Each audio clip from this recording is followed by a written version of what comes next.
আধুনিক যুদ্ধক্ষেত্রে যেখানে প্রতি সেকেন্ডে বদল হচ্ছে প্রযুক্তির চেহারা, এই সময়েও বাংলাদেশের আকাশ পাহারা দিচ্ছে এক পুরনো সৈনিক, যার নাম F7 BGI।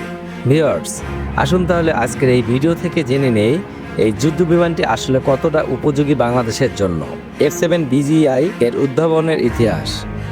F7 হলো MiG-21 এর চীনা সংস্করণ। 1980 সালের দিকে চীনের চিংডু এয়ারক্রাফট কর্পোরেশন F7 তৈরি করে এবং পরে আরও আধুনিকায়ন করে তৈরি করে F7 BGI ভ্যারিয়েন্ট। এটি রাশিয়ার MiG-21 এর উপর ভিত্তি করে তৈরি করা হয়। বাংলাদেশে কখন যুক্ত হয় F7 BGI? 2013 সালে প্রথমবারের মতো চীন থেকে আমদানি করে বাংলাদেশ এয়ারফোর্সে যুক্ত হয় F7 BGI।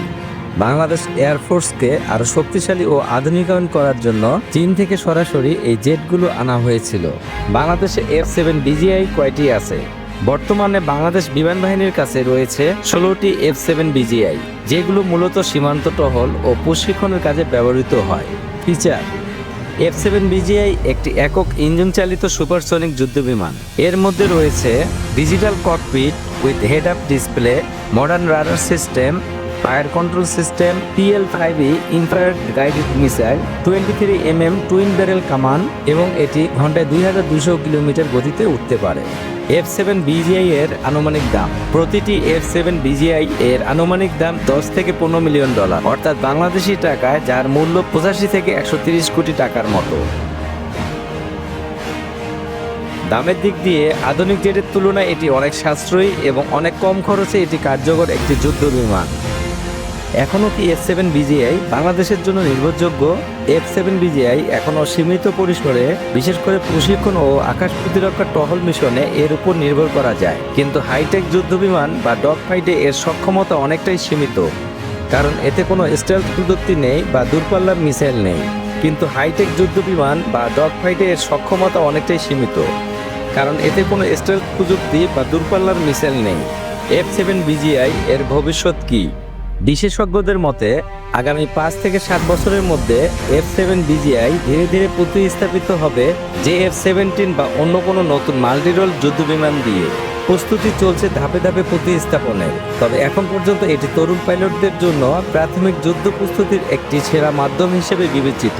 F7 BGI এর সীমাবদ্ধতা: F7 BGI এর বড় সীমাবদ্ধতা হলো পুরনো ডিজাইন। F7 BGI মূলত 1960 থেকে 1970-এর দশকের MiG-21 ডিজাইনের উপর ভিত্তি করে তৈরি। আধুনিক যুদ্ধের জন্য এটি খুবই পুরনো একটি প্রযুক্তি। স্টেলথ প্রযুক্তির অভাব: এতে কোনো স্টেলথ প্রযুক্তি নেই, অর্থাৎ শত্রুপক্ষ সহজেই এটি রাডারে ধরতে পারে। দূরপাল্লার মিসাইল নেই, এতে কোনো BVR বা বিয়ন্ড ভিজুয়াল রেঞ্জ মিসাইল নেই। F7 BGI শুধু নিকটবর্তী লক্ষ্যবস্তুর বিরুদ্ধে কাজ করতে পারে। সীমিত অস্ত্র বহন ক্ষমতা: এটি খুব কম সংখ্যক মিসাইল ও বোমা বহন করতে পারে, তাই এক মিশনে এর কার্যকারিতা সীমিত। এক ইঞ্জিন ও নিরাপত্তা ঝুঁকি: এই ফাইটারটি এক ইঞ্জিন বিশিষ্ট হওয়ার কারণে উড্ডয়নের যে কোনো সময় কারিগরি ত্রুটি দেখা দিতে পারে এবং বিপদে পড়ার ঝুঁকি সবসময় অনেক বেশি থাকে। বর্তমানে আধুনিক যুদ্ধবিমানের সুরক্ষার জন্য 2টি ইঞ্জিন থাকে। উদাহরণস্বরূপ, সাম্প্রতিক সময়ে 21 জুলাই 2025 সালে দুপুর 1:06 ঘটে যায় ভয়াবহ এক বিমান দুর্ঘটনা। ঢাকার কুর্মিটোলার DF বেস বীর উত্তম AK খন্দকার থেকে একটি F7 BGI ট্রেনিং জেট বিমানটি উড্ডয়ন করার 12 মিনিট পরেই কারিগরি ত্রুটির কারণে নিয়ন্ত্রণ হারিয়ে ঢাকার উত্তরার দিয়াবাড়ির মাইলস্টোন স্কুল অ্যান্ড কলেজের হায়দার আলী বিল্ডিং ভবনের উপর আছড়ে পড়ে। ফাইটার জেট বিধ্বস্তের ঘটনায় pilot flight lieutenant Mohammad Tauqir Islam সহ 29 জনের প্রাণহানি হয়েছে, যাদের মধ্যে বেশিরভাগই শিশু শিক্ষার্থী। আধুনিক ইলেকট্রনিক যুদ্ধের জন্য প্রস্তুত নয়: বর্তমান যুদ্ধক্ষেত্রে ইলেকট্রনিক ওয়্যারফেয়ার খুবই গুরুত্বপূর্ণ।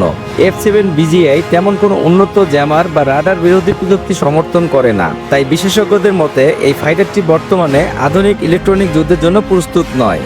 F7 BGI এর যুদ্ধের উপযোগিতা: আধুনিক যুদ্ধবিমান যেমন তেজাস, JF-17 বা F-16 এর সঙ্গে পাল্লা দেওয়ার মতো কোনো ক্ষমতা এর নেই, তবে স্বল্প ব্যয়ে সীমান্ত রক্ষা বা পাইলট প্রশিক্ষণে এখনও এটি কাজে আসে।